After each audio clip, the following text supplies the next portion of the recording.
Assalamualaikum. Урматтуу жылкы сүйүүчү туугандар, биздин YouTube каналыбыздын катталуучулары, туугандар амансыздарбы? Кутмандуу күнүңүздөр менен туугандар. Бүгүнкү чалышта Өзгөн району Шералы айылына келип калдык туугандар. Тактап айтканда, алдыңыздарда турган бир бою бийик келген жакшы бир атты тартып көрсөңүз, маалыматын алып беребиз.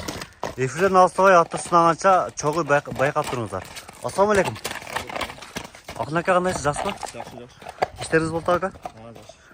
Талыкпай иштеп атасызбы? İşte atalım. Жакшы. Жаңа ат келип калыптыр. Бою бийик келген. Boyu değil yani. Жакшы. Аттын маалыматын берипчи, кандай ат? At жақсы екен, алдық біз оны. Улактарга чабып көрдүңүзбү? Ulan kaçan kurulsun. Geçeli aldım.